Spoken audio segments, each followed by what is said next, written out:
इसके अकॉर्डिंग काम करेंगे। किसके अकॉर्डिंग? फिजिक्स फिजिक्स के अकॉर्डिंग। इसका काम मैंने आपको बता दिया था। इसका काम बताया था मैंने, अगर आपको ईएमएफ निकालना है तो ई कैथोड माइनस ई एनोड, पहला फॉर्मूला।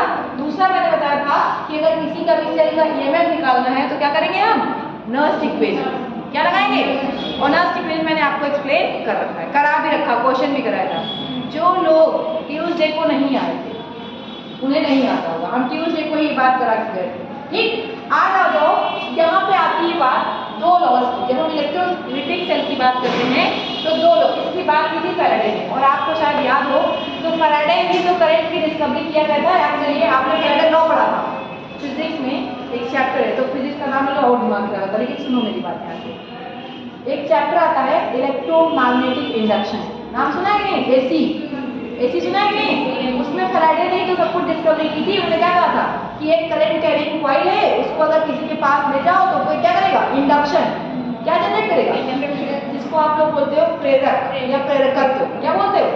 इतने खतरनाक खतरनाक हिंदी मुझे यहाँ आ गई है। ठीक है, प्रेरकत्व। क्या बोलते हो? प्रेरकत्व। सुना होगा नाम ना, तो कुल मिला के मुझे बस इतना ध्यान दिलाना था कि जब इलेक्ट्रोलिटिक सेल की बात आएगी तो हम यहाँ पे यूज करेंगे फैराडे। इसका यूज करेंगे फैराडे। और आपको मैंने बताया फैराडे कांस्टेंट भी आप यूज करते हो केमिस्ट्री में, उसकी वैल्यू क्या थी? 96487। एग्जैक्ट वैल्यू यही है। क्या है? कूलम पर मोल। 96487 कूलम पर मोल। लेकिन अगर हम यूज करते हैं तो ये अप्रॉक्सीमेटली वैल्यू होती है कितनी? 9657। ये आपको कूलम पर मोल आपको क्या रहता है? दिया रहता है। याद है ना ये बात? पक्का? ये बात क्लियर है ना? अब आ जाओ यहाँ पे। तो जब ये फैराडे आया है, इसका मतलब कहीं ना कहीं फैराडे ने कुछ काम भी किया होगा। फैराडे ने कुछ काम भी किया होगा। क्या काम किया? ध्यान दो, फैराडे ने काम किया इलेक्ट्रोलिटिक से। किस पे काम किया? और इन्होंने दो नियम बता दिए। क्या किया? इन्होंने दो नियम बताया। जो पहला नियम था वो फैराडे का फर्स्ट नियम, और दूसरा है वो सेकंड नियम। कहता क्या है? ध्यान सुनना। जो फैराडे का फर्स्ट नियम है, ध्यान सुन लो, थोड़ा सा पहले सेल बनाएंगे, एक सेल बनाएंगे तब समझेंगे। इधर देखो, मैंने कहा ये आपके पास सेल है, ये आपका कैथोड, ये क्या है? एनोड। ठीक है, अभी हमने दोनों एक ही में बना दिया। ओके, आपको एक बात पता है कि यहाँ पे होता था क्या? ऑक्सीडेशन, और यहाँ पे क्या था? रिडक्शन। ये बात कभी नहीं बदलेगी। ये बात चाहे जो सही हो, कभी भी चेंज नहीं होगी। ऑक्सीडेशन कहाँ होगा?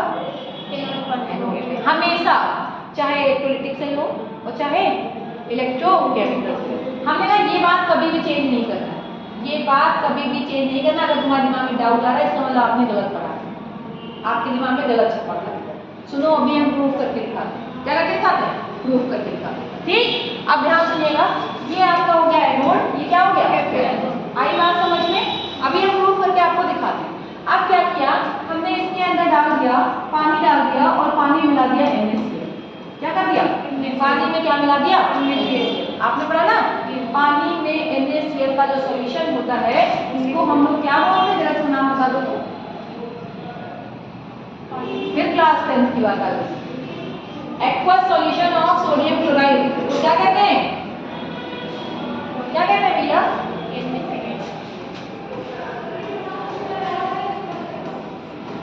क्या कहते हैं? Brine solution. क्या कहते हैं? अब तुमसे यही क्वेश्चन बोले तो तुम वहां बनाए बैठे रहोगे, बस तुम तो कहोगे मैम आपने तो बताया नहीं था। हम नहीं बताएंगे, 10th की बात है, हम क्यों बताएं भाई? ब्राइन सॉल्यूशन हमने कहा ना, जिसको अपनी इज्जत और जिसको सिलेक्शन लेना हो, इज्जत प्यारी हो, चुपचाप एक बार 10th क्लास की केमिस्ट्री के चारों पॉइंट, चारों चैप्टर, इवन हमें लगता है बायो भी पढ़ना चाहिए, क्योंकि उसमें बायो में भी ह्यूमन फिजियोलॉजी दी हुई है, डाइजेशन है, एक ही चैप्टर में सब है। क्या इसमें कट गया है ना, लेकिन वहां सब दिया है।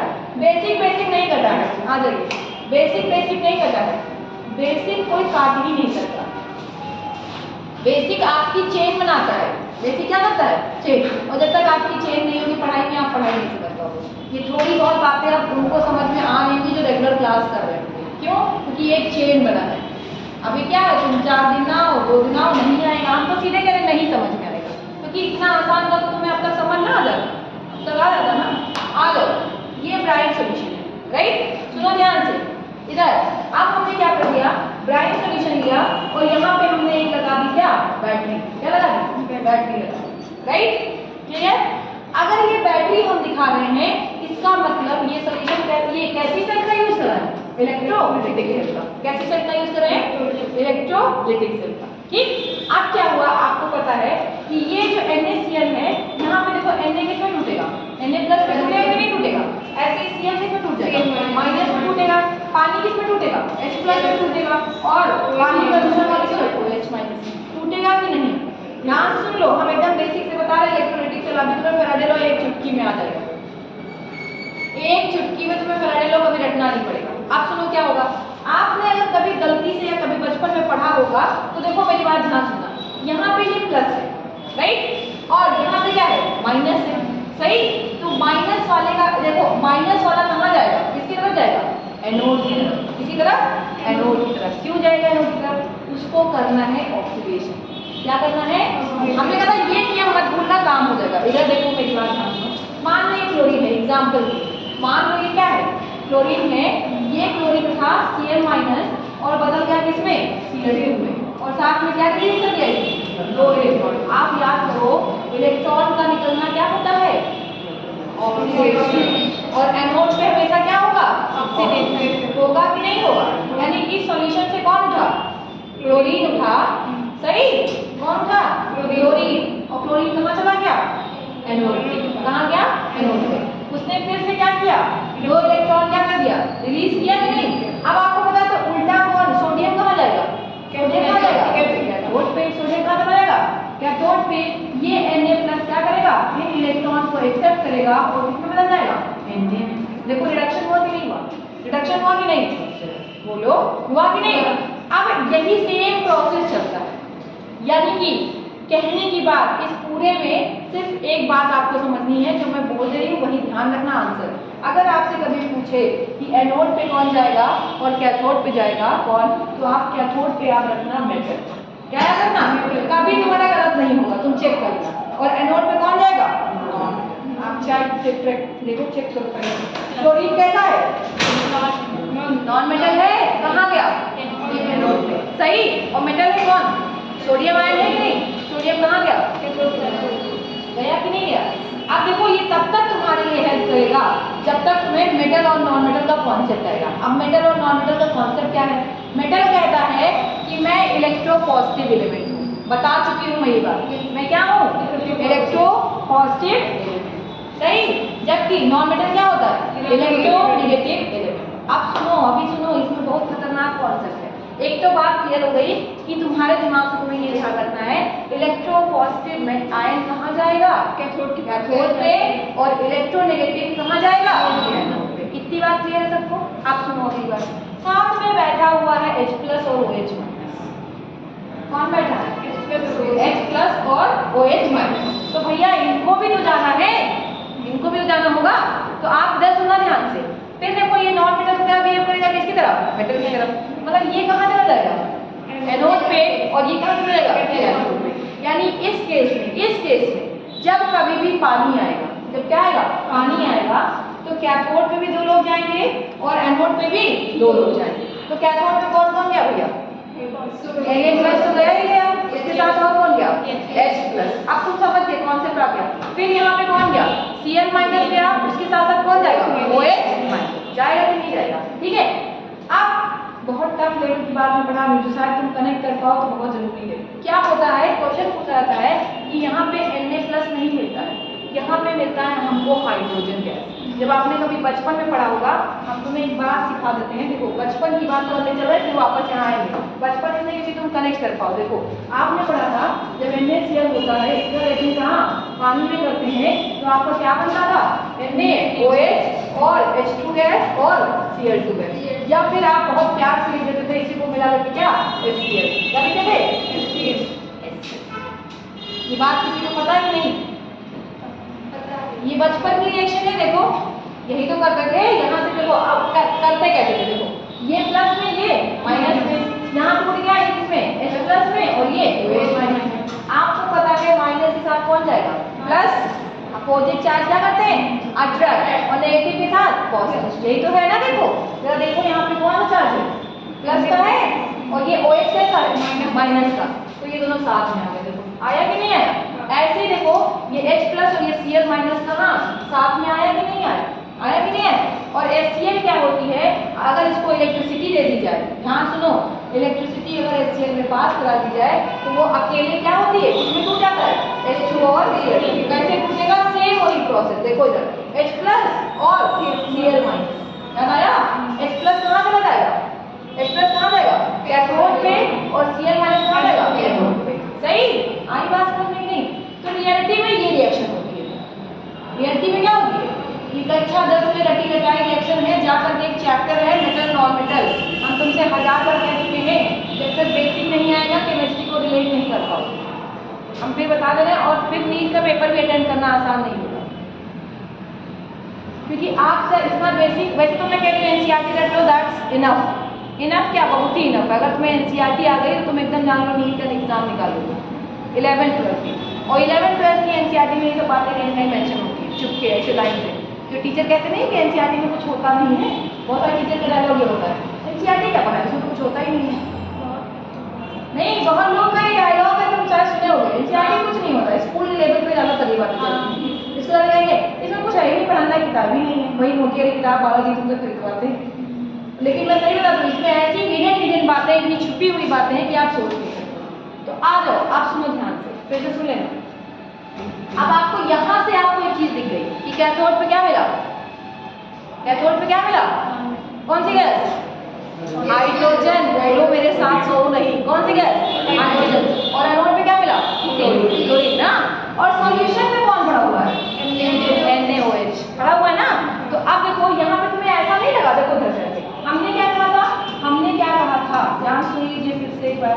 हमने आपसे क्या कहा था कि ये अगर आपका कैथोड है और ये क्या है, एनोड है, तो इस पे कौन कौन आएगा, Cl माइनस, और कौन आएगा, ये तो कहा अभी। यहाँ पे कौन कौन आएगा, आपका H प्लस और Na आया कि नहीं आया? जरा ध्यान से देखो, मिला कौन आपको, H2 मिला, गैस कौन सी मिली, उस रिएक्शन से ही बात क्लियर है। और यहाँ पे कौन सी गैस मिली, क्या मिली, मिली कि नहीं।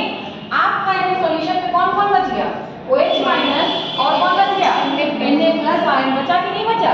ये दोनों कंबाइन हो गए और क्या बन गया, एक नए कंपाउंड का निर्माण हो गया। देखो NaCl से तुमने क्या बना लिया, सोडियम हाइड्रोक्साइड। ये प्रिपरेशन भी तो हो सकती है, सोडियम हाइड्रोक्साइड की प्रिपरेशन भी हो सकती है, कोई बात नहीं। तो एक बात ध्यान सुनना, तुमसे नीट वालों ने क्वेश्चन पूछा है कि क्यों भैया ये जो OH है, ये नीट का क्वेश्चन आप सुन लेना ध्यान से, ये जो OH है ये यहाँ पे हमको O2 क्यों नहीं मिला। क्वेश्चन ये पूछा गया है इलेक्ट्रोकेमिस्ट्री के अकॉर्डिंग O2 क्यों नहीं मिला। क्वेश्चन क्या है, O2 क्यों नहीं मिला। भैया देखो ये H माइनस को हटाते हो, यहाँ से क्या है, इसका ऑक्सीडेशन करते तो क्या मिलता, हाइड्रोजन, ऑक्सीजन गैस ही तो मिलती। ऑक्सीडेशन होता है ऑक्सीजन का जुड़ना, राइट सही।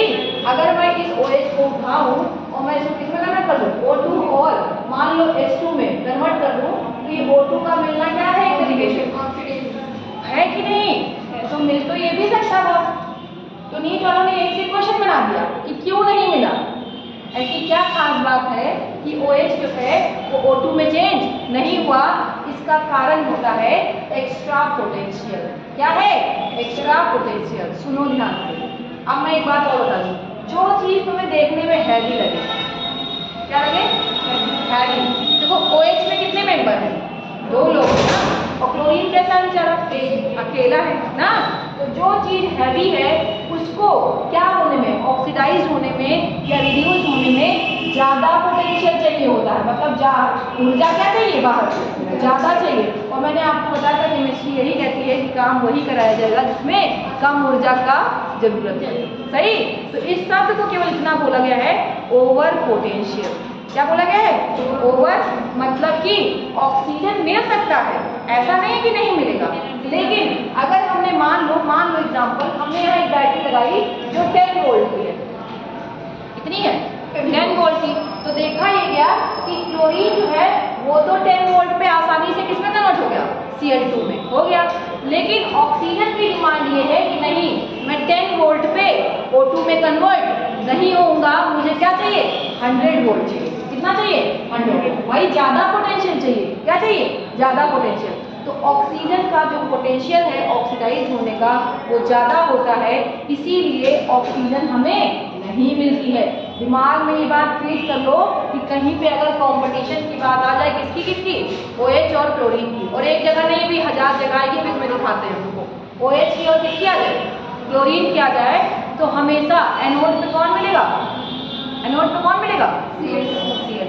कौन मिलेगा, और O2 नहीं मिलेगा। क्यों नहीं मिलेगा, सब कुछ भूल जाओ, खाली ये सब याद रखो, ओवर पोटेंशियल क्या होता है। हमने कहा जब आप स्टेटमेंट पढ़ोगे, मोटा मोटा स्टेटमेंट लिखा रहता है, उसमें आप केवल केमिस्ट्री के शब्द को पकड़ना, क्या करना, केमिस्ट्री, बस ओवर पोटेंशियल तुम्हें ढूंढना है, बस समझ गई। तो ओवर पोटेंशियल के कारण OH जो है वो O2 में कन्वर्ट नहीं होता। इतनी बात समझ में आई कि नहीं आई। अब सुनो, अब फिर से आते हैं फैराडे पे, यानी हमें एक बात दिख गई। अभी देखो, by the help of electricity, बिजली की सहायता से हम लोग केमिकल बना रहे हैं। देखो क्लोरीन बनाया नहीं बनाया, और क्या किया, हाइड्रोजन बनाया कि नहीं बनाया। तो देखो तुम्हें मैंने पहले ही बताया था, इलेक्ट्रोलाइटिक सेल का काम क्या था, इलेक्ट्रिकल एनर्जी को केमिकल एनर्जी में चेंज करना। तो देखो, अरे यार सब कहाँ गायब हो गया, पूरा क्लीन नहीं हो गया क्या, चलो यार छोड़ो, अंशु क्या लगता था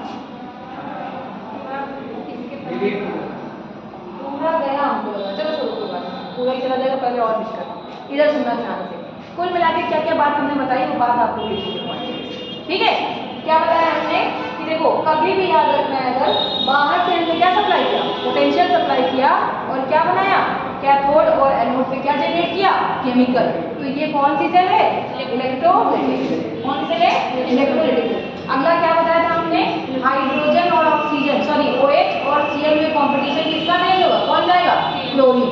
Cl ऑक्सीजन नहीं मिलेगा ड्यू टू ओवर पोटेंशियल, किसकी वजह से, ज्यादा पोटेंशियल चाहिए, इसी वजह से, ठीक है। तीसरी बात, अब हम बात करते हैं फैराडे की, किसकी बात है, सारी बातें फैराडे ने करा। तो फैराडे का फर्स्ट लॉ क्या कहता है, ध्यान सुनो मेरी बात, कहता है कि जो सेल है इसके अंदर आप जितना ज्यादा इलेक्ट्रिसिटी पास कराएंगे, सोचो उतना ज्यादा केमिकल बनेगा। तो सही बात है कि नहीं, बताओ मुझे। जैसे हमें कैथोड और एनोड पे जितना केमिकल पाना है, अभी क्या हुआ, हमने NaCl लिया, हम पहले 1 कूलम चार्ज दे रहे हैं, ठीक। तो 1 कूलम चार्ज से हमें उतना ही तो मिलेगा ना केमिकल, फिर हम 10 कूलम दे रहे हैं, तो वो 10 कूलम वाला ज्यादा जनरेट करेगा कि नहीं करेगा केमिकल। तो पहला लॉ उनका यही था, साधारण भाषा में क्या था, फैराडे का पहला नियम यही कहता है कि कैथोड और एनोड यानी कि इलेक्ट्रोड पे इकट्ठा होने वाला जो केमिकल का जो मास है, अमाउंट है, क्या है, अमाउंट है, वो डायरेक्टली प्रोपोर्शनल होता है किसके, करंट के, किसके। तो सही बात है। अब इसमें कुछ कॉमन सेंस लगाना नहीं, हम तुम्हें जितना है, अभी तुम्हें हम 1 घंटे पढ़ा रहे हैं, हम तुम्हें 2 घंटे पढ़ा दें तो तुम्हारा ज्ञान बढ़ेगा कि नहीं बढ़ेगा, सोचो। अभी 1 घंटे पढ़ाए तो उतना ही ज्ञान मिलेगा, 2 घंटे तो ज्ञान बढ़ा कि नहीं बढ़ा, इन द सेंस हमारा टाइम बढ़ा, आगे तुम जानो बढ़ा कि नहीं बढ़ा, वो बात की बात है। तो वही सेम बात है यहाँ पे, क्या, जितना ज्यादा क्या होगा, करेंट, जितना ज्यादा इलेक्ट्रिसिटी उतना ही ज्यादा अमाउंट। आई बात समझ में। यानी कि अगर हमको ऑक्सीजन ज्यादा पाना है तो हम अमाउंट ऑफ करंट क्या कर दें, बढ़ा दें, क्या कर दें, बढ़ा दें।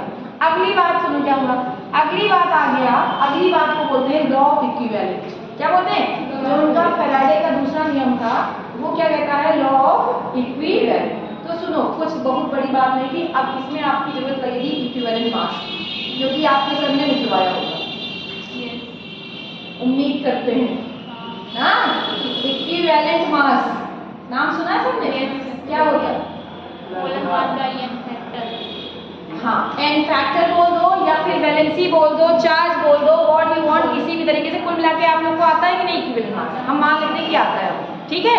तो क्या कहा इन्होंने कहा कि इन इलेक्ट्रोडों पे जो आपके एलिमेंट क्या हो रहे हैं, प्रोड्यूस हो रहे हैं, इकट्ठा हो रहे हैं, क्या हो रहे हैं, जो एलिमेंट आपके क्या हो रहे हैं, प्रोड्यूस हो रहे हैं, इकट्ठा हो रहे हैं, उनका जो मास है वो डायरेक्टली प्रोपोर्शनल है उनके इक्विवेलेंट वेट, इसके डायरेक्टली प्रोपोर्शनल है किसके, इक्विवेलेंट। सुनो मेरे साथ, जिसका इक्विवेलेंट मास ज्यादा, जिसका इक्विवेलेंट मास ज्यादा वो ज्यादा डिपॉजिट होगा, और जिसका इक्विवेलेंट मास कम वो कम डिपॉजिट होगा। बस यही 2 बात थी, फिर से सुन लीजिएगा। पहला क्या था, पहला तो मैं एकदम आसानी से, करंट, जितना करंट उतना मास, जितना करंट उतना ही मास। दूसरा क्या कह रहा है, जितना जिसका इक्विवेलेंट मास, जितना उसका क्या है तुल्यांक भार बोलते हैं सर इसको, तुल्यांक भार जितना ज्यादा होगा उतना ही ज्यादा क्या होगा उसके डिपॉजिट होने के चांसेस, उतना ही ज्यादा क्या होगा डिपॉजिट। अब नीट के लिए यूज करेंगे हम फॉर्मूला, कैसे हम लगाएंगे इनके क्वेश्चन। तो पहला तो हमने आपको ऐसे ही बता दिया, ध्यान सुनना इधर। पहला क्या बताया, फर्स्ट लॉ का देखो इधर, फर्स्ट लॉ का क्या कहानी है, अगर हमें कोई भी केमिकल जो एनोड पे या कैथोड पे इकट्ठा हो रहा है तो उसका वेट जो होगा वो इक्वल होगा किसके, जेड आई, किसके बराबर होगा, जेड आई।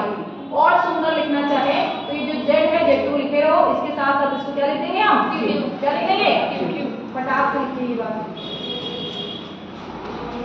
पहला लॉ यही तो है, जितना ज्यादा करेंट उतना ही ज्यादा मास, ये फर्स्ट लॉ है फैराडे का।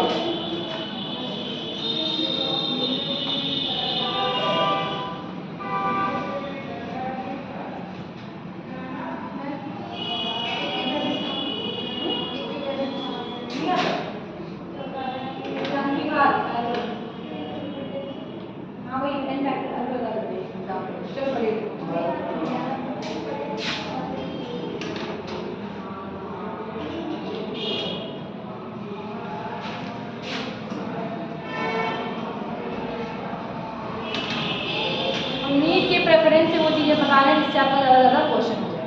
ठीक, वैसे आज ये टर्म जो है वो केमिकल काइनेटिक्स का, मेरा एक टर्म आगे ही चलता है अब मैं दूसरे दिन क्लियर कर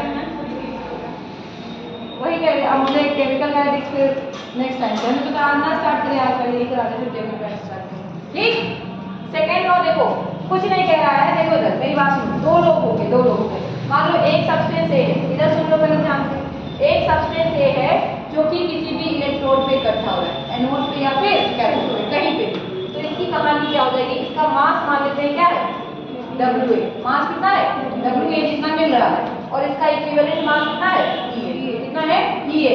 ऐसे क्या होगा, दूसरे टाइम पे करंट बदलेंगे तो भी देखेंगे इसका मास क्या हो जाएगा, मान लेते B हो गया, उसका मास क्या है WB और इसका क्या हो जाएगा इक्विवेलेंट वेट। तो देखा ये क्या है कि कभी भी जो मास होता है वो डायरेक्टली प्रोपोर्शनल होता है किसके, इक्विवेलेंट वेट के। तो अगला फॉर्मूला आपको लिखना है WA/WB। ठीक, WA/WB जो होगा वो किसके डायरेक्टली प्रोपोर्शनल होगा, इक्विवेलेंट A और इक्विवेलेंट B। लिख लीजिए, ये इंपॉर्टेंट है, इससे क्वेश्चन आया हुआ है। ठीक,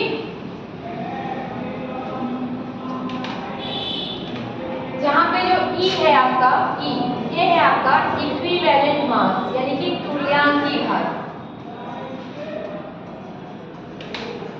और इसको निकालने का फॉर्मूला होता है, अभी आप ध्यान से लेना, इक्विवेलेंट मास होता है आपका मोलर मास या एटॉमिक मास जो भी आपका दिया है अपॉन N। N जो है आपकी वो वैलेंसी हो सकती है, चार्ज हो सकता है, एसिड के केस में चार्ज होता है या वैलेंसी। N क्या है आपकी, हम एक एग्जाम्पल बता देते हैं, करो करें, ये सब सर ने आपके पढ़ाया होगा मुझे पता है। इधर देखो, मान लो हमको निकालना है किसका NaCl का इक्विवेलेंट मास, किसका निकालना है, तो देखो यहाँ पे हम लिखेंगे NaCl, ठीक, और इसका फॉर्मूला क्या लगेगा, mass of NaCl, mass of NaCl। अब देखो इसकी वैलेंसी क्या है, वैलेंसी हमने कहा था कि जब आपसे पूछे और आप ना जानिए तो आप इसको तोड़ करके देखिएगा, प्लस चार्ज और ये एक ही तो आया, प्लस माइनस नहीं मतलब है, कितना आया एक, तो ये इसका आंसर, ये N क्या होगा, ठीक है। ऐसे सेम क्वेश्चन एक एग्जांपल और ले लो, मैं तुमसे कह दूं इक्विवेलेंट मास आपको बताना है कैल्शियम का, किसका बताना है कैल्शियम का, ठीक है। तो क्या हो जाएगा, mass of calcium upon N कितना होता है इसका 2, वैलेंसी क्या होती है तो 2 ही तो होती है, ये तो आप लिख सकते हो ऐसे, ठीक। इसको लिख लीजिए, इंपॉर्टेंट है। जेड को बोलते हैं केमिकल इक्विवेलेंट, जेड को क्या बोलते हैं केमिकल इक्विवेलेंट। जेड की वैल्यू कितनी होती है कोई बताएगा,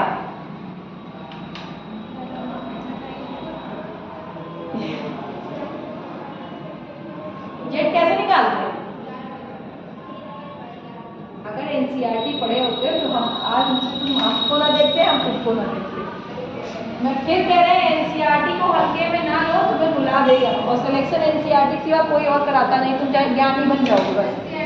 और मैं तुमसे एक बात और बता दूँ, तुम बीएससी करो, एमएससी करो, कुछ भी करो, ज्ञान डिग्री नहीं देखता है। एक क्लास 10 का बच्चा हो सकता है एक बीएससी एमएससी करे हुए बच्चे से ज़्यादा ज्ञानी। क्यों? क्योंकि उसने सही से पढ़ाई करी है। सही।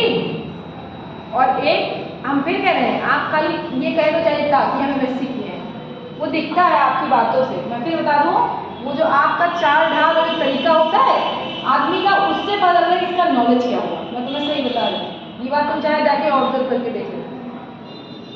नॉलेज कभी भी डिग्री नहीं मांगती है। नॉलेज हमेशा क्या होती है? पर्सनालिटी से दिखने लगती है।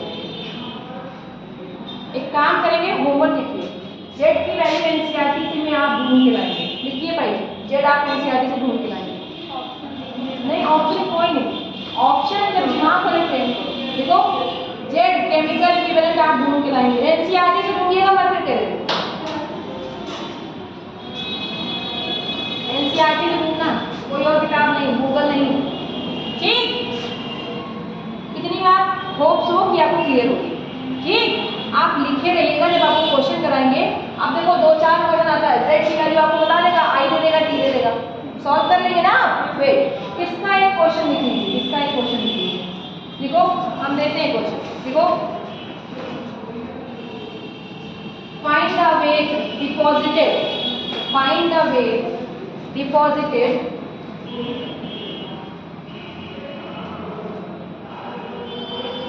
find the weight deposited when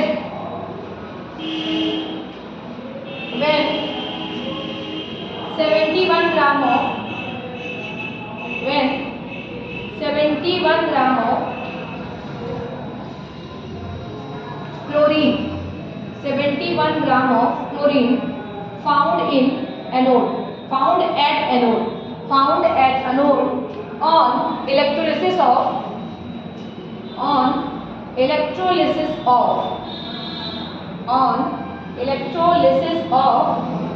aluminium chloride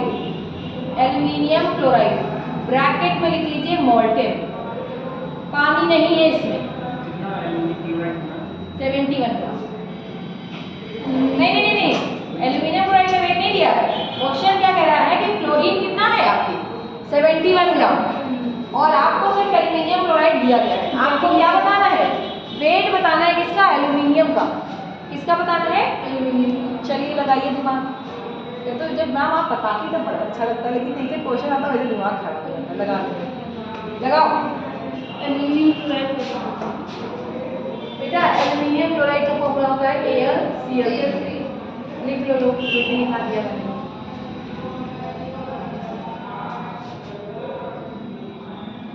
जल्दी करिए, जल्दी।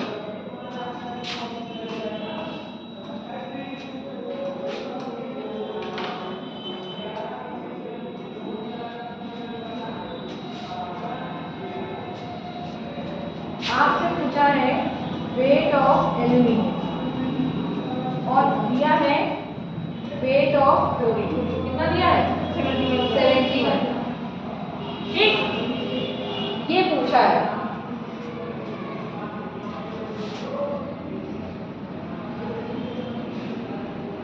अब इसमें करंट तो दिया, लेकिन करंट दिया हो तो दूसरा फॉर्मूला लग जाता ना। अभी एक ही फॉर्मूला तुम्हारी नजर में है, फैराडे का सेकेंड लॉ। देखो इधर, टाइम नहीं है बेटा, लगाओ लगाओ।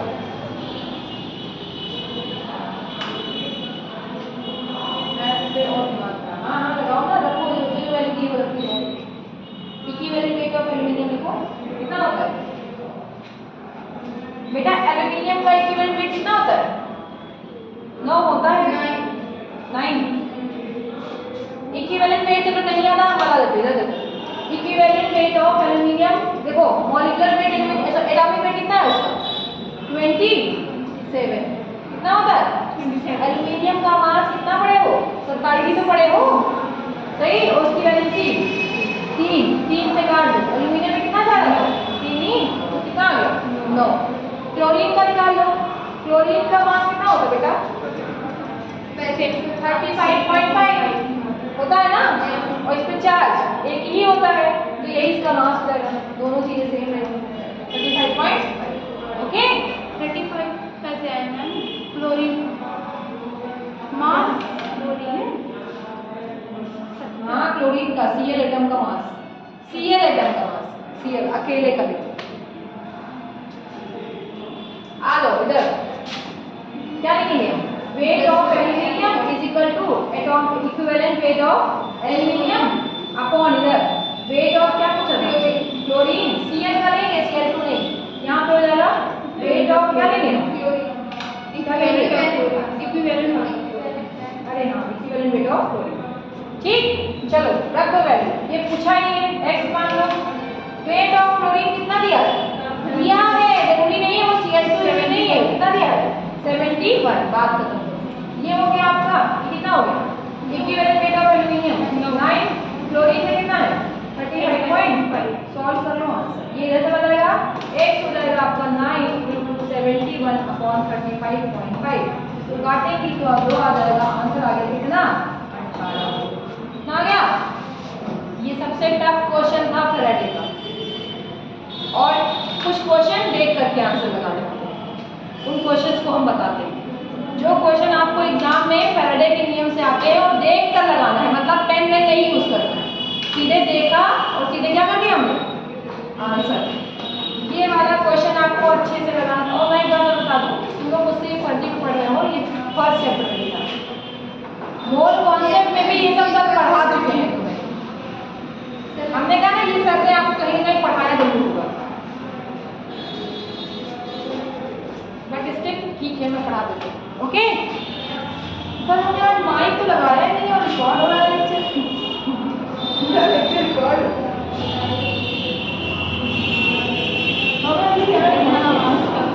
कितना क्लियर है?